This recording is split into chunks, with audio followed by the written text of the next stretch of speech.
ಸ್ನೇಹಿತರೆ, ಇರಾನ್ ಯುದ್ಧದಲ್ಲಿ ಗಾಯಗೊಂಡಿರೋ ಇರಾನ್ ಈಗ ಸಿಕ್ಕಾಪಟ್ಟೆ ಆಕ್ರೋಶದಿಂದ ಏನು ಮಾಡ್ತಿದೆ ಅಂತ ಹೇಳಿದ್ರೆ, ಒಂದೊಂದೇ ಎಸ್ಕಲೇಟರಿ ಲ್ಯಾಡರ್ನ ಅಥವಾ ಈ ಉದ್ವಿಗ್ನತೆಯ ಮೆಟ್ಟಿಲುಗಳನ್ನು ಮೇಲಕ್ಕೆ ಏರ್ತಾ ಹೋಗ್ತಾ ಇದೆ.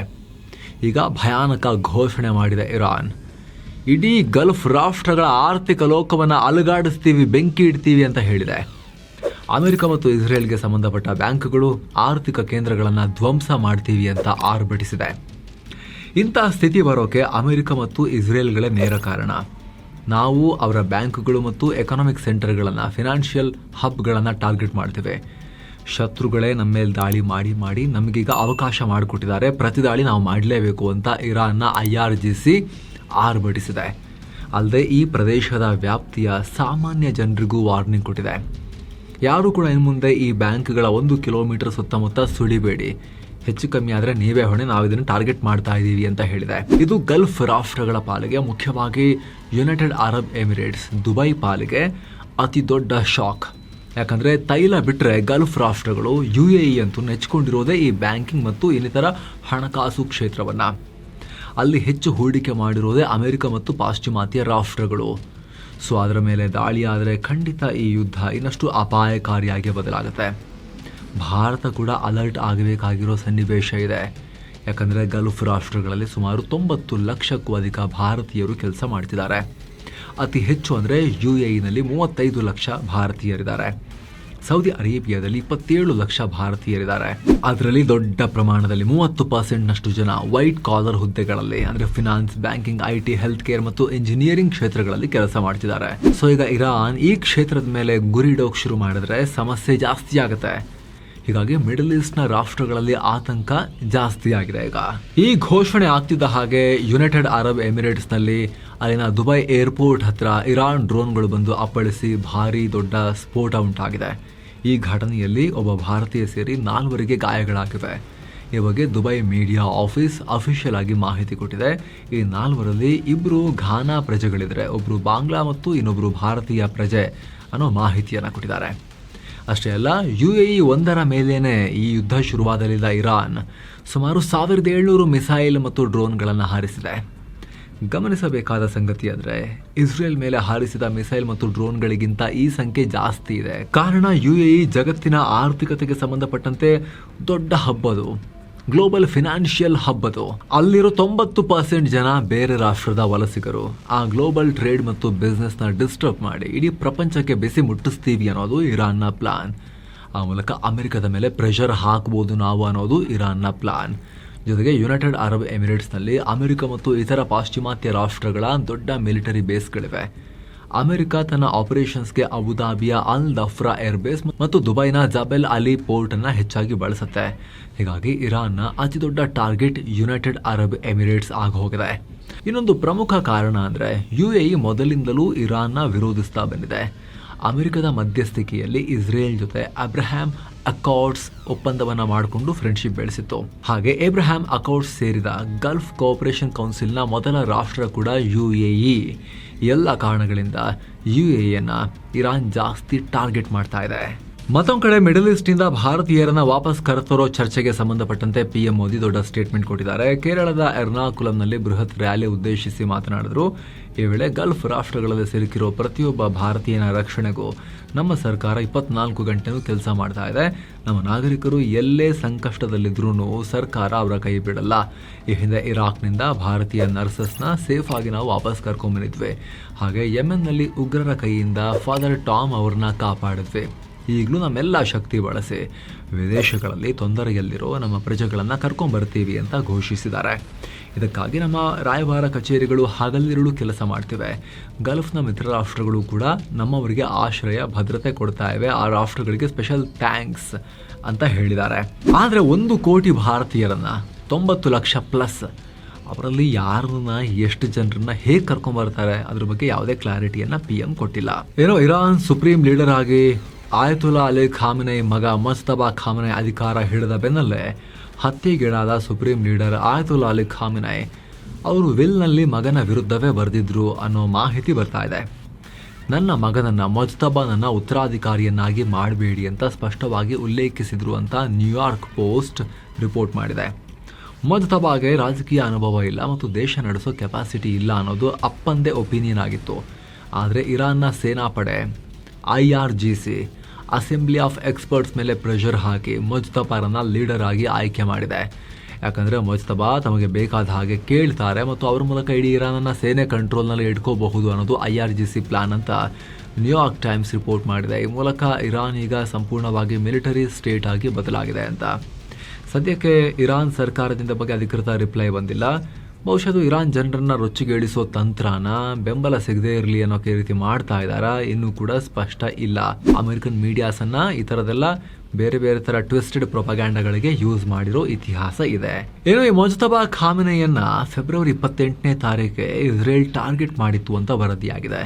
ದಾಳಿ ಮಾಡಿದ ಮೊದಲ ದಿನವೇ ಈತನನ್ನ ಇಸ್ರೇಲ್ ಟಾರ್ಗೆಟ್ ಮಾಡಿಕೊಂಡಿತ್ತು. ಅದರಲ್ಲಿ ಮೊಜ್ತಬಾ ಖಾಮೆನೆ ಕಾಲುಗಳಿಗೆ ಗಾಯಗಳಾಗಿತ್ತು. ಕೂಡಲೇ ಅವ್ರನ್ನ ಆಸ್ಪತ್ರೆಗೆ ಸೇರಿಸಲಾಯಿತು.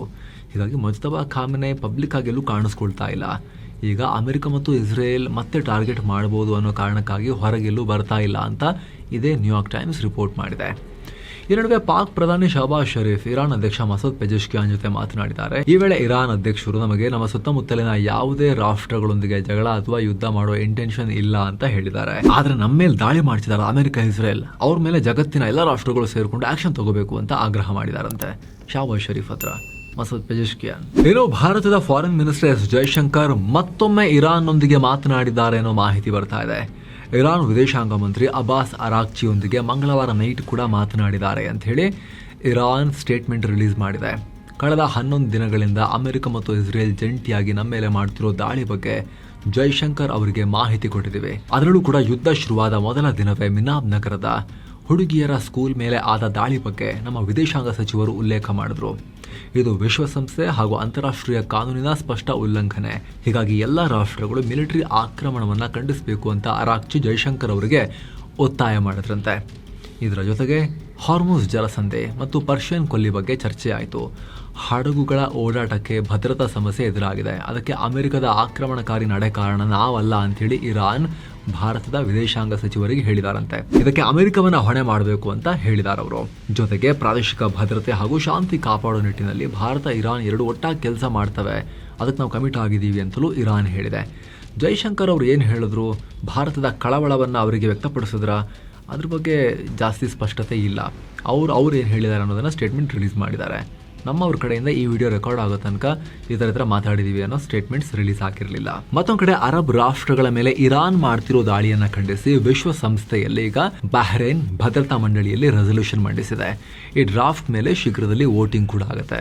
ಇದರ ಉದ್ದೇಶ ಇರಾನ್ ತಕ್ಷಣ ಅರಬ್ ರಾಷ್ಟ್ರಗಳನ್ನ ಟಾರ್ಗೆಟ್ ಮಾಡೋದನ್ನ ನಿಲ್ಲಿಸಬೇಕು. ಅದರಲ್ಲೂ ಕೂಡ Bahrain, Kuwait, Oman, Qatar, Saudi Arabia, UAE ಮತ್ತು ಜೋರ್ಡನ್ ರಾಷ್ಟ್ರಗಳ ಮೇಲೆ ಇರಾನ್ ಮಾಡ್ತಿರೋ ದಾಳಿ ಕಂಪ್ಲೀಟ್ ಸ್ಟಾಪ್ ಆಗಬೇಕು ಅಂತ ಹೇಳಿ ಡಿಮಾಂಡ್ ಮಾಡಲಾಗಿದೆ.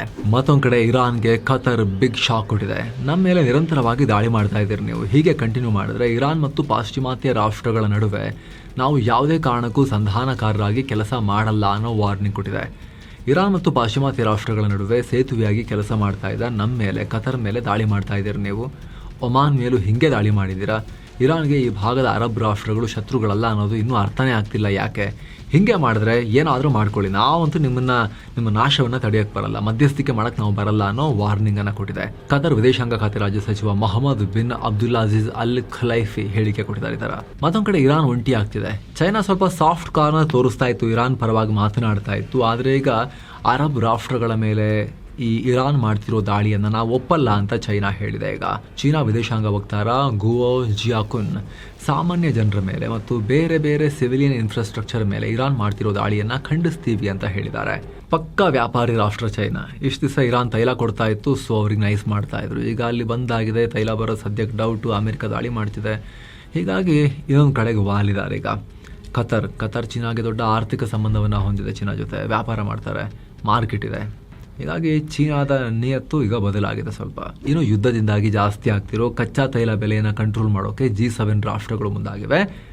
ಈ ಬಗ್ಗೆ ಇಂಟರ್ನ್ಯಾಷನಲ್ ಎನರ್ಜಿ ಏಜೆನ್ಸಿ IEA ಜೊತೆಗೆ ವರ್ಚುವಲ್ ಆಗಿ ಮೀಟಿಂಗ್ ಮಾಡಿದ್ದಾರೆ. ತೈಲ ಬೆಲೆ ಕಂಟ್ರೋಲ್ ಮಾಡೋಕೆ ಏನೆಲ್ಲ ಆಕ್ಷನ್ ತಗೋಬೇಕು ಅದಕ್ಕೆಲ್ಲ ನಾವು ಫುಲ್ ರೆಡಿ ಇದ್ದೀವಿ ಅಂತ ಹೇಳಿ ಅಫಿಷಿಯಲ್ ಅನೌನ್ಸ್ಮೆಂಟ್ ಕೂಡ ಮಾಡಿದ್ದಾರೆ.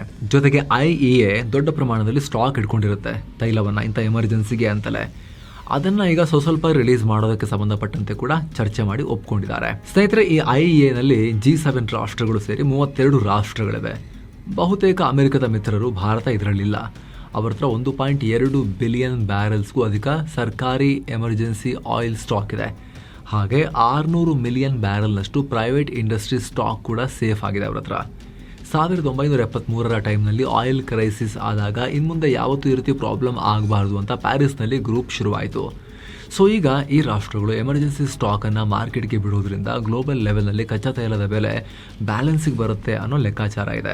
ಆದರೆ ತಜ್ಞರು ಹೇಳ್ತಿದ್ದಾರೆ $80, $90, $95 ತನಕ, ಅಲ್ಲಿ ತನಕ ಇವರೇನು ರಿಲೀಸ್ ಮಾಡಲ್ಲ. $120 ಕ್ರಾಸ್ ಆದರೆ ಮಾತ್ರ IEA ಅವರ ಸ್ಟಾಕಿಂದ ರಿಲೀಸ್ ಮಾಡಿ ಪ್ರೈಸನ್ನು ಕೆಳಗೆ ತರಕ್ಕೆ ಟ್ರೈ ಮಾಡ್ತಾರೆ ಅಂತ. ಏನೋ ದುಬೈನಿಂದ ಸುಮಾರು 50 ನಾಟಿಕಲ್ ಮೈಲು ದೂರದಲ್ಲಿ ಸಂಚರಿಸ್ತಾ ಇದ್ದ ದೊಡ್ಡ ಕಾರ್ಗೋ ಹಡಗಿನ ಮೇಲೆ ದಾಳಿಯಾಗಿದೆ. ಈ ಬಗ್ಗೆ United Kingdom maritime trade operations ಮಾಹಿತಿ ಕೊಟ್ಟಿದೆ. ಹಡಗಿನ ಸಿಬ್ಬಂದಿಗೆ ಯಾವುದೇ ರೀತಿ ಸಮಸ್ಯೆ ಆಗಿಲ್ಲ, ಸೇಫ್ ಆಗಿದ್ದಾರೆ. ಈ ದಾಳಿ ಮಾಡಿದ ಯಾರು, ದಾಳಿ ಮಾಡಿದ ಆ ವಸ್ತು ಬಂದು ಬಡ್ದಿರೋದು ಏನು ಅಂತ ಹೇಳಿ ತನಿಖೆ ನಡೆಸಲಾಗ್ತಾ ಇದೆ. ಇತ್ತೀಚೆಗೆ ಇದೇ ಪ್ರದೇಶದಲ್ಲಿ ಇನ್ನೊಂದು ಕಂಟೈನರ್ ಹಡಗಿನ ಮೇಲೂ ಕೂಡ ಬಂದು ಹಾರ್ಕೊಂಡು ಬಂದು ಒಂದು ವಸ್ತು ಬಂದು ಬಡ್ದಿತ್ತು. ಆವಾಗಲೂ ಕೂಡ ಏನು ಬಡ್ದಿದೆ ಅಂತ ಗೊತ್ತಾಗಲಿಲ್ಲ, ನಾವು ಚೆಕ್ ಮಾಡ್ತಾ ಇದ್ದೀವಿ ಅಂತ ಅವ್ರು ಹೇಳಿದರು. ಡ್ಯಾಮೇಜಸ್ ಅಷ್ಟೇ ಆಗಿತ್ತು, ದೊಡ್ಡ ಪ್ರಮಾಣದ ಹಾನಿಯಾಗಿ ಹಡಗು ಮುಳುಗೆಲ್ಲ ಹೋಗಿರಲಿಲ್ಲ, ಪೆಟ್ಟು ಬಿದ್ದಿತ್ತಷ್ಟೇ ಹಡಗಿಗೆ. ಮತ್ತೊಂದು ಕಡೆ ಇನ್ನೊಂದು ಯುದ್ಧ ಶುರು ಮಾಡಿದೆಯಲ್ಲ ಇಸ್ರೇಲ್, ಲೆಬನಾನ್ನಲ್ಲಿ ಹೆಜ್ಬುಲ್ಲಾಗಳ ಮೇಲೆ ಕಂಟಿನ್ಯೂ ಆಗಿದೆ. ಈಗ ಈಸ್ಟರ್ನ್ ಲೆಬನಾನ್ನಲ್ಲಿ ಬರೋ ರಯಾಕ್ ಬಾಲ್ಬೆಕ್ ಹೈವೇ ಹತ್ತಿರ ಇಸ್ರೇಲ್ನ ಫೈಟರ್ ಜೆಟ್ಗಳು ಭಾರೀ ದಾಳಿ ಮಾಡಿವೆ. ಸದ್ಯ ಈ ದಾಳಿಯಲ್ಲಿ ಆಗಿರೋ ಹಾನಿ ಬಗ್ಗೆ ಇನ್ನಷ್ಟೇ ಕ್ಲಾರಿಟಿ ಸಿಗಬೇಕು. ಆದರೆ ಇದು ಲೆಬನಾನ್ ಮೇಲೆ ನಡೆದ one of the biggest attack ಅಂತ ಗೊತ್ತಾಗಿದೆ. ಇದೇ ವೇಳೆ ಸೌತ್ ಲೆಬನಾನ್ನ ನಬಾಟೆ ಅನ್ನೋ ಜಾಗದಲ್ಲೂ ಕೂಡ ಇಸ್ರೇಲ್ ಡ್ರೋನ್ ದಾಳಿ ಮಾಡಿದೆ. ಡ್ರೋನ್ ದಾಳಿಯಲ್ಲಿ ಒಬ್ಬರ ಪ್ರಾಣ ಹೋಗಿದೆ. ಈ ರೀತಿ ಲೆಬನಾನ್ನಲ್ಲಿ ವಿಧ್ವಂಸ ಆಗ್ತಿರೋದ್ರಿಂದ ಸಹಾಯ ಮಾಡೋಕೆ ಫ್ರಾನ್ಸ್ ಮುಂದಾಗಿದೆ. ಸುಮಾರು 7 ಲಕ್ಷಕ್ಕೂ ಅಧಿಕ ಜನ ಮನೆ ಮಠ ಕಳ್ಕೊಂಡಿದ್ದಾರಲ್ಲ, ಇವರಿಗೆ ಹೆಲ್ಪ್ ಮಾಡೋಕೆ ಫ್ರಾನ್ಸ್ 60 ಟನ್ನಷ್ಟು ಅಗತ್ಯ ವಸ್ತುಗಳನ್ನ ಇದೇ ವಾರ ಕಳಿಸ್ಕೊಡ್ತೀವಿ ಅಂತ ಹೇಳಿದೆ. ಸ್ನೇಹಿತರೆ, ಲೆಬನಾನ್ ಮತ್ತು ಫ್ರಾನ್ಸ್ ನಡುವೆ ಶತಮಾನಗಳ ಸ್ನೇಹ ಇದೆ. ಒಂದನೇ ಮಹಾಯುದ್ಧ ನಂತರ 1920ರಿಂದ 1943ರವರೆಗೆ ಲೆಬನಾನ್ ದೇಶ ಫ್ರಾನ್ಸ್ನ ಆಡಳಿತದಲ್ಲೇ ಇತ್ತು. ವಸಾಹತು ಥರ ಅಂತ ಅನ್ಕೊಳ್ಳಿ. ಹಾಗೆ ನೋಡಿದ್ರೆ ಇವತ್ತಿನ ಲೆಬನಾನ್ನ ಗಡಿಗಳನ್ನು ರೂಪಿಸಿದ್ದೇ ಫ್ರಾನ್ಸ್. ಅಲ್ಲಿನ ಮಾರೋನೈಟ್ ಕ್ರಿಶ್ಚಿಯನ್ ಸಮುದಾಯಕ್ಕೆ ಫ್ರಾನ್ಸ್ ಮೊದಲಿಂದಲೂ ರಕ್ಷಕಂತರ ಇದೆ.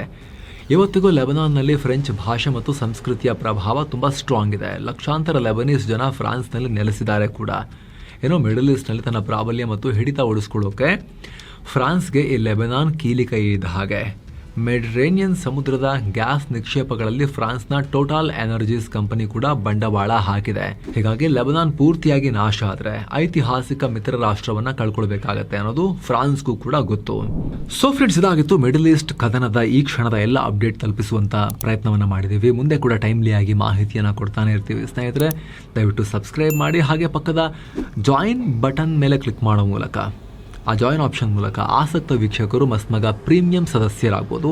ಆವಾಗ ಎಲ್ಲ ಮೆಂಬರ್ ಓನ್ಲಿ ವಿಡಿಯೋಸ್ ನೋಡೋಕೆ ಶುರು ಮಾಡ್ಬೋದು. ಅದು ಬಿಸ್ನೆಸ್, ಕರೆಂಟ್ ಪವರ್, ಎಕನಾಮಿಕ್ಸ್ನ ಮಿನಿ ಸೀರೀಸ್ ಸೇರಿ ಎಲ್ಲವನ್ನ ನೋಡೋಕೆ ಶುರು ಮಾಡ್ಬೋದು, ಮೆಂಬರ್ ಓನ್ಲಿ ಕಾಂಟೆಂಟ್.